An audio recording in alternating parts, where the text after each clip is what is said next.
ተማር ልጄ ወገን ዘመድ የለኝ ሀብት የለኝም ከእጄ።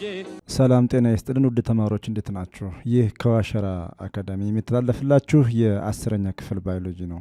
10ኛ ክፍል ባዮሎጂ ግሬድ 10 ዩኒት 6 በባለፈው ትምህርታችን በሌሰን 4 ስለ ካርበን ሳይክል ለማየት ሞክረናል። ዛሬ የምናየው ደግሞ በዩኒት 6 ሌሰን 5 ናይትሮጅን ሳይክል ይሆናል ማለት ነው። ሶ በባለፈው ሌሰን 4 አይተን የነበረው about carbon cycle. What is a carbon cycle? ብለን from its definition ስንነሳ the carbon cycle is the process by which carbon moves between living and non-living components. ማለት በእርዝስ አትሞስፌር፣ በእርዝስ ባዮስፌር፣ ሃይድሮስፌር እንደዚሁም ደግሞ ጂኦስፌር ሪሳይክል እንደሚያደርግ ሙቭ እንደሚያደርግ ህይወት ባላቸውና ህይወት በሌላቸው ነገሮች መካከል ሙቭ እንደሚያደርግ እንደሚንቀሳቀስ ለማየት ሞክረናል። What are the stages of the carbon cycle? How carbon is recycled in the atmosphere? እንዴት ነው ካርበን ሪሳይክል የሚያደርገው? የካርበን ዑደት እንዲካሄድ የሚያግዙ ፕሮሰሶች ምንድናቸው የሚለውን በባለፈው ትምህርታችን ለማየት ሞክረናል። እንግዲህ አንደኛው one of the main stages of the carbon cycle is photosynthesis. Photosynthesis, during the process of photosynthesis, green plants and other organisms like chlorophytes or green algae, they manufacture their food by using raw materials, carbon dioxide from the atmosphere and a water molecule in order to make glucose and oxygen. እንግዲህ አረንጓዴ እጽዋት ምግባቸውን ለማዘጋጀት መጀመሪያ የሚጠቀሙት ግብአት ምንድነው? በከባቢ አየር ውስጥ ያለውን የካርበን ዳይኦክሳይድ ነው፣ ጋዝ ነው። ካርበን ዳይኦክሳይድን ከአትሞስፌር ወስደው እንደዚሁም ደግሞ የውሃ ሞለኪል ከአፈር ውስጥ በስሮቻቸው አማካኝነት ይወስዳሉ። የፀሐይ ብርሃንን በመጠቀም እንግዲህ ኦርጋኒክ የሆነውን ግሉኮስ በሚያዘጋጁበት ወቅት እንደ አንድ ግብአት የሚወስዱት ካርበንን በካርበን ዳይኦክሳይድ መልክ ነው ማለት ነው። ካርበንን በካርበን ዳይኦክሳይድ መልክ ሊጠቀሙት ይችላሉ ማለት ነው። ሌላኛው ፕሮሰስ እንግዲህ ሪስፓይሬሽን ነው። የዚህ ሪቨርስ የሚሆነው ማለት ነው የፎቶሲንቴሲስ ወይም የብርሃን አጸግብሮት እንግዲህ ሪቨርስ ሪአክሽን የፎቶ ሪስፓይሬሽን ነው። የፎቶሲንቴሲስ ሪቨርስ ሪአክሽን ሪስፓይሬሽን ነው ማለት ነው። ምንድነው በዚህ በሪስፓይሬሽን ውስጥ የሚካሄደው? እንግዲህ ሪስፓይሬሽን is a process by which energy is manufactured. ኢነርጂ የሚመረትበት energy is manufactured in the form of ATP, which is the energy currency of the cell. ኢነርጂ እንግዲህ በኤቲፒ መልክ የሚመረትበት ሂደት ነው። ኤሮቢክ እና አኔሮቢክ ሪስፓይሬሽን አለ። በእነዚህ በሁለቱም ሂደት ውስጥ ፕሮሰስ ውስጥ ምን ይመረታል ማለት ነው? ካርበን ዳይኦክሳይድ ይለቀቃል። ካርበን ዳይኦክሳይድ አንዱ ተረፈ ምርት ነው ማለት ነው።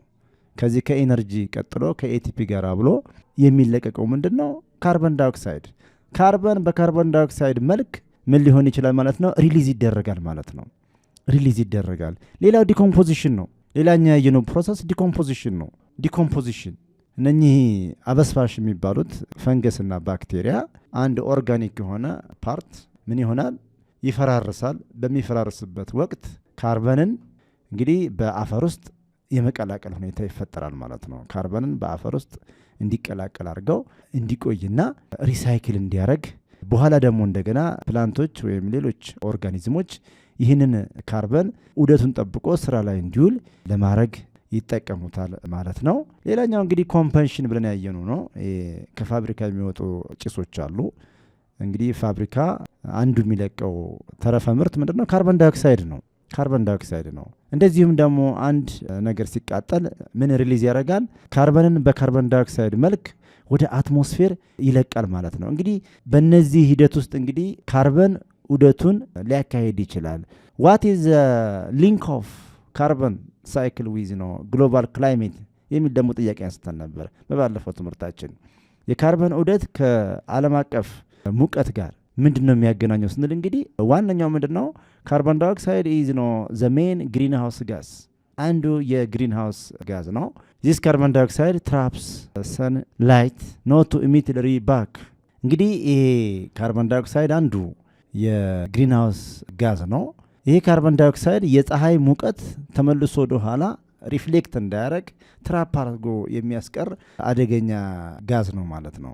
ሶ የፀሐይ ብርሃን እንግዲህ ወደ ምድር መድረስ ያለበት የተወሰነ ፐርሰንት ሆኖ ሳለ ሙሉ በሙሉ የፀሐይ ብርሃን ሪፍሌክት ካደረገ በኋላ ወደ ምድራችን ከተለቀቀ በኋላ በከባቢ አየር ውስጥ የተወሰነው ፓርት ወደ ኋላ ሪፍሌክት እንዳያደርግ ካርቦን ዳይኦክሳይድ እዛው ትራፕ አድርጎ አፍኖ ያስቀረዋል ማለት ነው። በዛን ወቅት የዓለም ሙቀት መጨመር የአካባቢው ቴምፕሬቸር ከተለመደው በላይ ይጨምራል ማለት ነው። ይሄ ደግሞ እንግዲህ ከዚህ ከዓለም ሙቀት ጋር ተያይዞ ደግሞ ሌሎች ተያያዥ ጉዳዮች ይኖራሉ። በጣም እንደ ዓለማችን እንግዲህ አስጊ የሚሆነው ምንድን ነው? የዓለም ሙቀት መጨመር ምን ይዞ ይመጣል ስንል እንግዲህ በኖርዝና ሳውዝ ፖል ያለው ይሄ አይስበርግ ምንለው የበረዶ ክምችት ከቀለጠ 25% የሚሸፍነውን ደረቁ መሬት ውሃ ሊሸፍነው ይችላል። የበረዶ መቅለጥ ወደ ውቅያኖሶችና ባህር ሲቀላቀል በውሃ የተያዘው ከፍተኛው የዓለማችን የምድራችን ፐርሰንቴጅ ኮምፖዚሽን ይዘቱ ይጨምርና ምድሯን ይሄ ደረቁን መሬት ይሄ ላንድ ኖክድ ኤሪያ ምንለውን ከቨር ሊያደርገው ሊሸፍነው ይችላል፣ ሊውጠው ይችላል የሚል ስጋት ያስከትላል ማለት። ለዚህ ነው እንግዲህ በአሁን ሰዓት በሀገራችንም በሌላውም ዓለም ደን በአዲስ መልክ እንዲለማ እና የዓለም ሙቀት መጨመር እንዲቀንስ ከፍተኛ ስራ እየተሰራ ይገኛል ማለት ነው። እንግዲህ በዛሬው ትምህርታችን የምናየው በዚህ በዩኒት 6 ሌሰን 5 ናይትሮጅን ሳይክል ፓርት 1 እናያለን ማለት ነው። ሌሰን ኦብጀክቲቭ you have lesson objective at the end of this lesson students will be able to associate nitrogen with soil fertility and agriculture። እንግዲህ በዚህ የትምህርታችን ዋና ዓላማ የሚሆነው አንደኛ ናይትሮጅን እንግዲህ ከአፈር ለምነትና ከግብርናው ጋር አያይዘን እናያለን ማለት ነው። ምንድነው ናይትሮጅን ማዕድን? እንግዲህ ይሄ ናይትሮጅን ጋዝ ከአፈር ለምነት ጋር ምን ተያያዥነት አለው፣ ከግብርናው ጋርስ ምን ተያያዥነት አለው የሚለውን አያይዘን በኋላ የምናብራራ ይሆናል ማለት ነው። appreciate the role of soil organism in soil fertility and identify why crop rotation is important to farmers። እንግዲህ ከዚህ ከሶይል ኦርጋኒዝም እነዚህ በመሬት ውስጥ የሚኖሩ በአይን የሚታዩ ኦርጋኒዝሞች አሉ እና አርዞርም የምንላቸው የእነሱስ ሮል ምንድን ነው፣ አፈርን ለም ከማድረግ አንጻር ያላቸው ሚና ምንድን ነው የሚለውን ማብራራት እንችላለን ማለት ነው። በሰፊው እናያለን ማለት ነው። Nitrogen cycle is a biochemical process in which nitrogen is converted into different chemical forms as it circulates among the atmosphere, soil, water and living organisms። እንግዲህ ናይትሮጅን ሳይክል ስንል ምንድን ነው?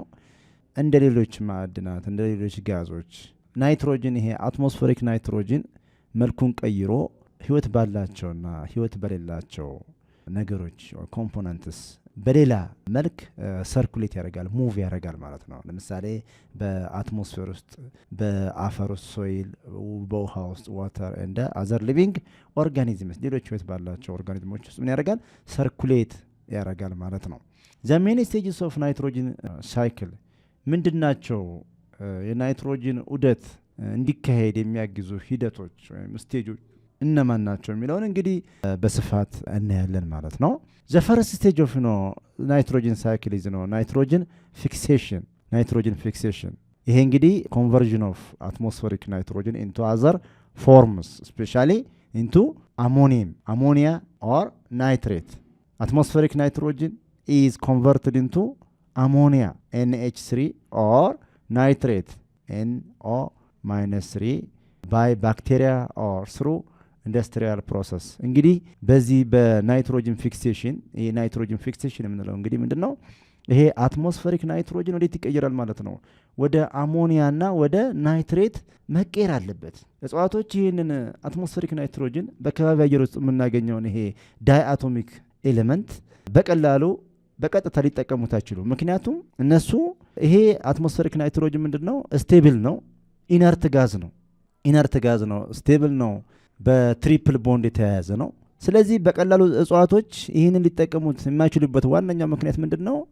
ይህን ሁለቱን ዳያቶሚክ ኤሌመንት የሚያያይዘው ሆልድ የሚያደርገው ትሪፕል ቦንድ ብሬክ የሚያደርግ ኢንዛይም ሊኖራቸው ይገባል። ግን እነሱ የላቸውም። ይሄ የናይትሮጅንን ትሪፕል ቦንድ ብሬክ የሚያደርግልን ኤንዛይም ናይትሮጂኔስ ኤንዛይም ነው። እጽዋቶች ደግሞ ይሄ ናይትሮጂኔስ ኤንዛይም የላቸውም። በዛ ምክንያት እነዚህ እጽዋት ይህንን አትሞስፌሪክ ናይትሮጅን ለመጠቀም በተዘዋዋሪ በተለያየ ፎርም መጠቀም አለባቸው ማለት ነው። ይሄ ምንድነው? አትሞስፌሪክ ናይትሮጅን ወዴት መቀየር አለበት? ወደ አሞኒያ እና ወደ ናይትሬት ሊቀየር ይገባል ማለት ነው። ይሄ እንግዲህ ሊሆን የሚችለው ይሄንን ፋሲሊቴት የሚያደርጉ ባክቴሪያዎች አሉ። እንደዚሁም ደግሞ ኢንዱስትሪያል ፕሮሰስ ይሄንን የናይትሮጅን ዑደት ናይትሮጅን ወደ ተለያየ ኬሚካል ፎርም እንዲቀየር ያግዛሉ ማለት ነው። ቤዝድ ኦን ዘ ግሩፕ ኦፍ ባክቴሪያ ኢንቮልቭድ ዘ ባዮሎጂካል ናይትሮጅን አትሞስፌሪክ ናይትሮጅን ፊክሴሽን ኢዝ ነው ካታጎራይዝድ ኢንቱ ቱ። እንግዲህ ይህን የናይትሮጅን አትሞስፌሪክ ናይትሮጅን ኮንቨርዥን በሁለት መልክ ነው የምናየው። አንደኛው ሲምባዮቲክ ናይትሮጅን ፊክሴሽን ነው። ሲምባዮቲክ ናይትሮጅን ፊክሴሽን what is symbiotic nitrogen fixation? It is carried out in the root nodules of leguminous plants such as peas, beans and peanuts by the group of soil bacteria known as rhizobia. እንግዲህ ይሄ ምንድነው? ሲምባዮቲክ እና ነን ሲምባዮቲክ ናይትሮጅን ፊክሴሽን ብለን በሁለት ተከፍለን ማየት እንችላለን ማለት ነው። እንግዲህ ይሄ አትሞስፌሪክ ናይትሮጅን ዑደቱን ለማከናወን እንግዲህ ጥቅም ላይ እንዲውል ወደ ሌላ ኬሚካል ፎርም እንዲቀየር የሚያግዙ ናቸው እነዚህ ሲምባዮቲክ ናይትሮጅን ፊክሴሽን እና ነን ሲምባዮቲክ ናይትሮጅን ፊክሴሽን። እንግዲህ ይሄ ምንድነው? when you say symbiotic relationship ምን ማለት ነው? symbiotic relationship እንግዲህ symbiotic relationship ምንለው ምንድነው? በሁለት ስፒሺስ መካከል የሚደረግ መስተጋብር ነው። ጠንካራ የሆነ ለረጅም ጊዜ ይሄ የሁለት ስፒሺስ ኦርጋኒዝሞች ተደጋጋፊነት ግድ አንደኛውን ሊጠቅም ይችላል፣ አንደኛው ደግሞ ላይጠቀም ይችላል። ግን እዚህ ጋር ምንድነው የሚያሳየው? አንደኛው ኦርጋኒዝም ይጠቀማል ማለት ነው፣ ግን አንደኛው ደግሞ ላይጎዳም ይችላል። ለምሳሌ ሙቹዋሊስቲክ ሪሌሽንሺፕ ሊኖረው ይችላል። እርስ በርስ ተደጋግፎ አንደኛው ሌላኛውን እየጠቀመ የሚኖሩበት ተደጋጋፊ የሆነ ሙቹዋል ሪሌሽንሺፕ ምንለው። አንደኛው ደግሞ ኮመንሳሊዝም ሊሆን ይችላል። አንደኛው ከሌላኛው ይጠቀማል፣ ግን አንደኛው ሊጎዳም አይችልም፣ ሊጠቀምም አይችልም። እንደዚሁም ደግሞ አንደኛው ለአንደኛው ፓራሳይት ሆኖ ሊቀጥል ይችላል። ግን እዚህ ጋር የሚያሳየው ምንድነው? ይሄ ራይዞቢያ የሚባለው ባክቴሪያ ከነዚህ ከሌጉሚነስ ፕላንት ምንላቸው እነ አተር፣ እነ ሽምብራ፣ እነ ባቄላ፣ እነ ለውዝ የመሳሰሉት ከነሱ ስር ጋር ምን አለው? ተደጋጋፊነት አለው ማለት ነው። ብዙ ጊዜ ይሄ ባክቴሪያ እነዚህ የእጽዋት ስሮች ላይ በብዛት ስለሚገኝ ይሄን አትሞስፌሪክ ናይትሮጅን ወደ ሌላ ፎርም የመቀየር አቅም አለው ማለት ነው። ወደ ሌላ ፎርም ይቀይረዋል ማለት ነው።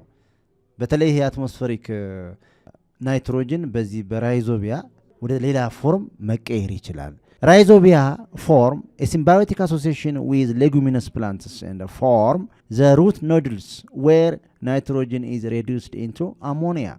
እንግዲህ የዚህ በእነዚህ ጥራጥሬ እህል የሚባሉት እነዚህ አተር፣ ባቄላ እንደዚሁም ለውዝ የሚባሉት እጽዋቶች በስራቸው ውስጥ ማን አለ? ይሄ ባክቴሪያ በስፋት ይገኛል። ይሄ ባክቴሪያ ዋናው ጠቀሜታው ምንድነው? በዚህ በከባቢ አየር ውስጥ ያለውን ናይትሮጅንን ወዴት ይቀይረዋል ማለት ነው? ወደ አሞኒያ ሬዲዩስ ያደርገዋል፣ ወደ አሞኒያ ይቀይረዋል ማለት ነው። እንግዲህ እጽዋቶች ይህንን አትሞስፌሪክ ናይትሮጅን በምን መልክ ነው የሚጠቀሙት ብለን ስንል በዚህ በአሞኒያ እና በናይትሬት መልክ ነው የሚጠቀሙት። በቀላሉ ሊጠቀሙት የሚችሉት በእነዚህ በሁለት ፎርሞች ነው ማለት ነው። በእነዚህ በሁለት ኬሚካል ፎርሞች ከተቀየረ በኋላ ነው ሊጠቀሙት የሚችሉት። The nitrogen fixation or conversion of nitrogen is catalyzed by an enzyme known as nitrogenase. እንግዲህ ቀደም ብዬ ለመናገር እንደሞከርኩት እጽዋቶች ይሄንን ናይትሮጅን አትሞስፌሪክ ናይትሮጅን ቀጥታ መጠቀም አይችሉም። ምክንያቱም የናይትሮጅን ጋስ በጣም ኢነርት ነው፣ ስቴብል ነው። ምክንያቱም እዛ ውስጥ ያንን ዳይአቶሚክ ኤሌመንት ስታቢላይዝ የሚያደርገው ሃይድሮጅን ቦንድ አለ። ይሄ ሃይድሮጅን ቦንድ ደግሞ ትሪፕል ቦንድ ነው። ይሄንን ብሬክ ሊያደርግ የሚችል ኤንዛይም ሊኖራቸው ይገባል፣ ግን የላቸውም።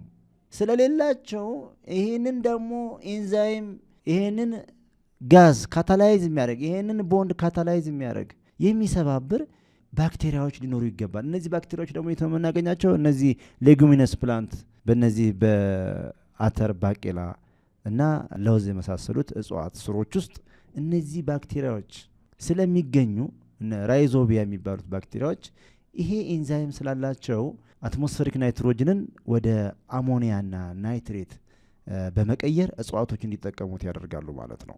How rhizobia linked to global climate? Rhizobia are nitrogen fixing bacteria that form symbiotic relationship with leguminous plants, helping atmospheric nitrogen into usable form of ammonia. እንግዲህ እነዚህ ራይዞቢያ የሚባሉት በእነዚህ ቅድም በጠቀስናቸው ጥራጥሬ እህል ውስጥ በአተር፣ ባቄላ እንደዚሁም ለውዝ በመሳሰሉት እጽዋት ስር ውስጥ በብዛት የምናገኛቸው ኤንዛይምስ እነኚህ ባክቴሪያ ምን አላቸው ማለት ነው?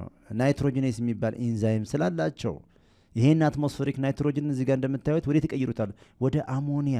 ወደ አሞኒያ ይቀይሩታል ማለት ነው።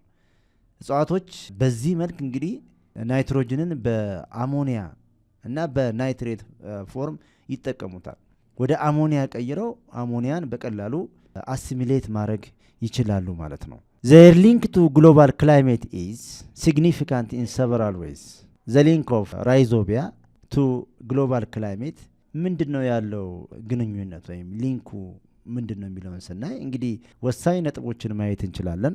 The first one is reduction of greenhouse gas emission by naturally fixing nitrogen. Rhizobia reduce the need for synthetic nitrogen fertilizers which are intensive to produce and release nitrous oxide, a potent greenhouse gas. እንግዲህ እነዚህ ራይዞቢያ ዋና ጠቀሜታቸው ምንድነው ስንል እንግዲህ እነዚህ ግሪንሃውስ ጋዝ ኢሚሽን ሬዲዩስ ያደርጋሉ። ይሄ ኢነርት ጋዝ ግሪንሃውስ ጋዝ የምንለው አንዱ ናይትረስ ኦክሳይድ ነው፣ ዳይ ናይትሮጅን ኦክሳይድ የምንለው ማለት ነው በሌላ አገላለጽ።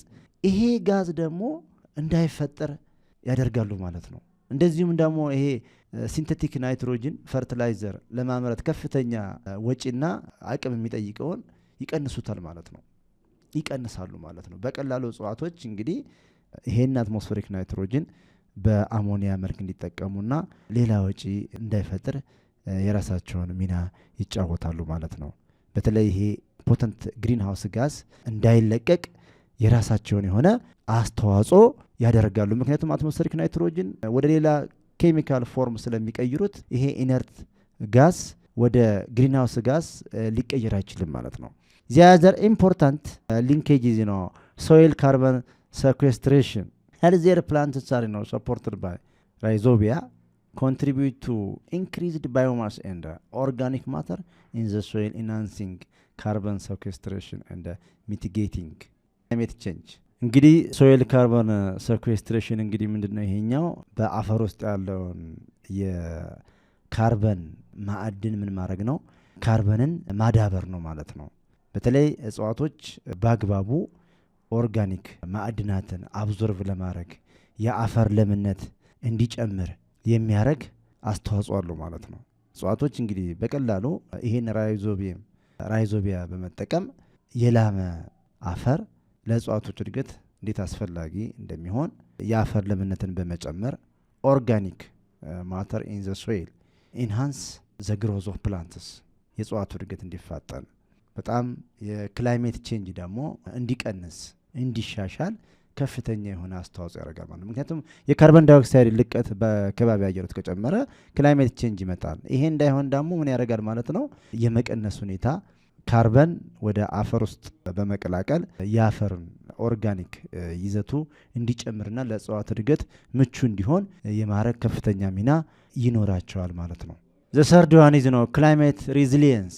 Climate resilience እንግዲህ ምንድነው? ይሄ የዓለም ሙቀት እንዳይጨምር ወይም ደግሞ የክላይሜት እንግዲህ የአየር ለውጥ እንዳይመጣ ወይም የተቀየረው የአየር ለውጥ ደግሞ እንዲያገግምና ወደ ነበረበት እንዲመለስ የማድረግ ሚና ይኖረዋል ማለት ነው። Leguminous plants are enriched by rhizobia improve soil fertility and structure. አንዱ እንግዲህ ምንድነው?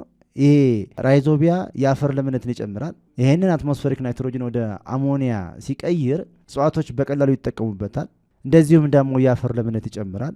እጽዋቶች አደጉ ማለት ደግሞ ኦክሲጅንን በስፋት ያመርታሉ።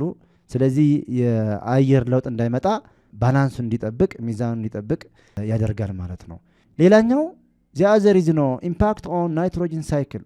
One of the main role of rhizobia is impact on nitrogen cycle. ከፍተኛ የሆነ ተጽዕኖ አለው። play a crucial role in regulating nitrogen availability, influencing both soil and atmospheric nitrogen levels which affect global climate.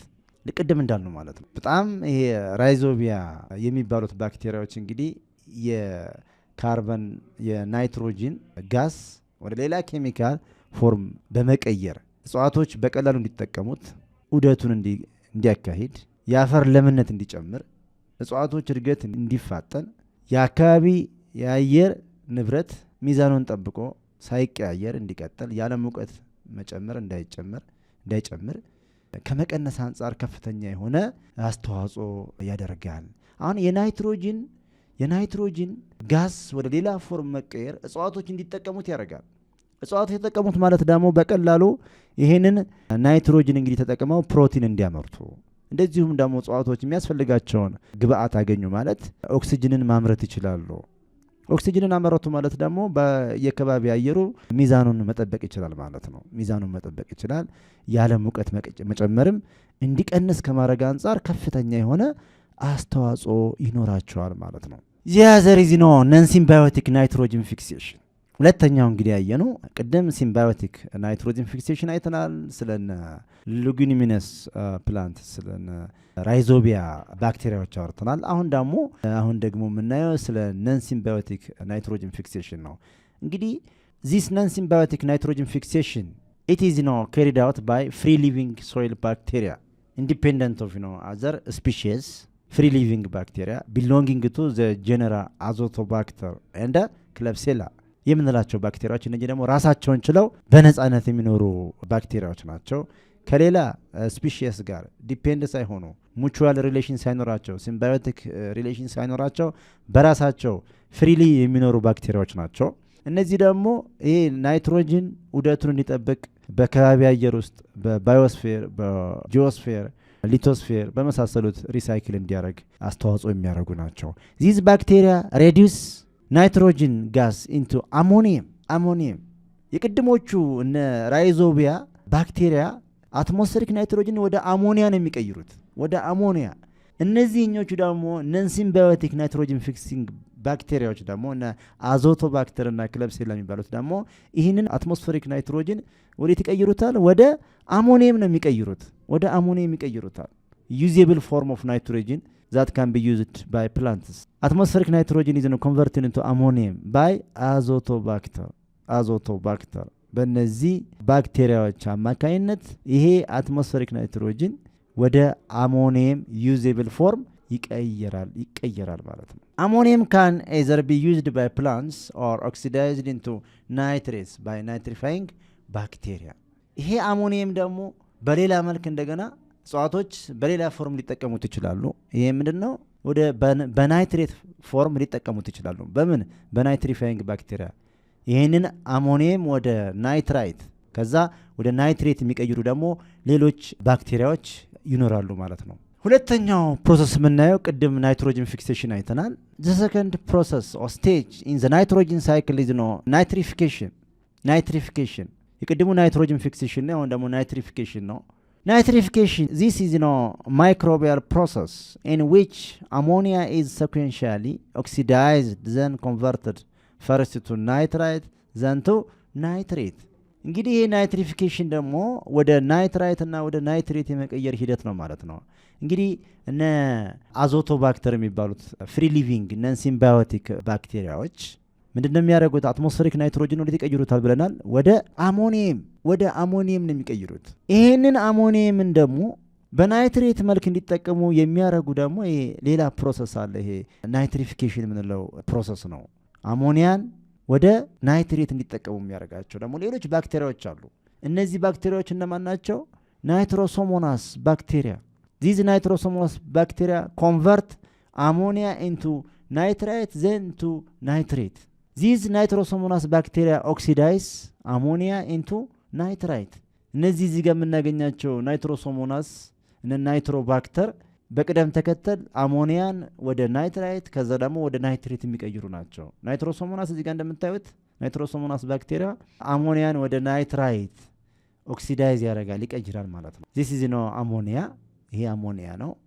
ይሄ አሞኒያ ወደ ናይትራይት ይቀነሳል ማለት ነው። ወደ ናይትራይት ይቀየራል። በማን አማካይነት? በነ ናይትሮሶሞናስ ባክቴሪያ ወደ ናይትራይት ይቀየራል።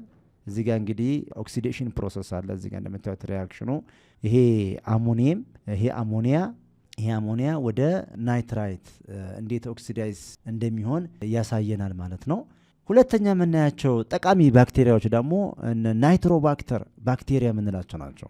ናይትሮባክተር ባክቴሪያ እነዚህ ናይትሮባክተር ባክቴሪያ these ናይትሮባክተር ባክቴሪያ convert nitrite to what nitrate እዚህ ጋር convert እንላታለን ማለት ነው they convert nitrite to nitrate እነዚህ ናይትሮባክተር ባክቴሪያ ደግሞ ናይትሬትን NO-2 ወደ NO3- ይቀይረቷል ማለት ነው እዚህ ጋር እንደምታዩት nitrite is now converted into nitrate it's usable form by what by nitrobacter እዚህ ጋር ኦክሲዴሽን ፕሮሰስ አለ እዚህ ጋር እንደምታዩት ናይትራይት እንዴት ወደ ናይትሬት እንደሚቀየር እዚህ ጋር ያሳያል ማለት ነው the third process is assimilation of ammonium and nitrate by plants እንግዲህ ቀጣዩ ሶስተኛ ደረጃ ላይ የምናየው stage for nitrogen cycle ምንድነው assimilation of ammonium and nitrate by plants እንግዲህ እጽዋቶች ይሄንን አትሞስፌሪክ ናይትሮጅን በሌላ ኬሚካል እንዴት በአሞኒየም እና በናይትሬት መልክ እንዴት ይወስዱታል የሚለው ነው የምናየው ማለት ነው plants commonly absorb nitrogen in the inorganic forms as nitrate እንደ ናይትሬት በኢንኦርጋኒክ ፎርም በዚህ መልክ ይወስዱታል አሊያም ደግሞ as ammonium NH4 በዚህ በሁለት መልክ አትሞስፌሪክ ናይትሮጅን በካባቢ አየር ውስጥ የሚገኝ ይሄ ናይትሮጅን በእነዚህ መልክ በሁለት መልክ እጽዋቶች ሊጠቀሙበት ይችላሉ ማለት ነው plants preferentially take up the reduced ammonium rather than the oxidized nitrate because the expenditure for ammonium assimilation is much lower than for nitrate እንግዲህ እጽዋቶች ይሄንን አትሞስፌሪክ ናይትሮጅን በአሞኒየም መልክ ቢወስዱት ነው የሚሻላቸው ወይስ በናይትሬት መልክ ቢወስዱት ነው የሚሻላቸው የሚለውን ስናነጻጽር እነዚህ እጽዋቶች ብዙ ኃይልና ድካም የሚቀንስላቸው ይሄንን አትሞስፌሪክ ናይትሮጅን በአሞኒየም መልክ አብዞርብ ሲያደርጉት ነው በናይትሬት መልክ ከሚሆን ይልቅ ሞር የሚመቻቸው አትሞስፌሪክ ናይትሮጅን በአሞኒየም መልክ አሲሚሌት ለማድረግ ብዙ ኢነርጂ አይፈልጋቸውም ማለት ነው ብዙ ኢነርጂ አያስፈልጋቸውም ማለት ነው The mechanism of absorption of ionic forms of nitrogen is essentially similar to the mechanism involved in the uptake of other ions. እንግዲህ ይሄንን ናይትሮጅን እንግዲህ በአሞኒየም እና በናይትሬት አየን ፎርም የሚወስዱበት ሂደት ከሌሎች ማዕድናት ጋር ተመሳሳይነት አለው ማለት ነው both ammonium and nitrate assimilated by plants are used in the synthesis of several amino acids which are in turn polymerized into different proteins እንግዲህ ይሄ አሞኒየም እና በናይትሬት እጽዋቶች የሚጠቀሙት እንግዲህ የተለያየ ፕሮቲንን ለማምረት አሚኖ አሲድ ለማምረት እንደገና ደግሞ ፖሊመራይዝድ ሆኖ ፕሮቲን ለማምረት እንግዲህ እጽዋቶች ይጠቀሙታል ማለት ነው እንግዲህ ተማሪዎች የዛሬው ትምህርታችን በዚህ ይጠናቀቃል ይሄንን ትምህርት ስትከታተሉ ሰብስክራይብ ላይክ ሼር ማድረጋችሁን አትርሱ መረጃው ለጓደኞቻችሁ አድርሱ እንግዲህ አስተያየት ካላችሁ ጠቃሚ ገንቢ አስተያየቶችን ሼር አድርጉን በቀጣይ ሌሰን በሌሰን 6 እስከምንገናኝ ሰላማችሁ ይብዛ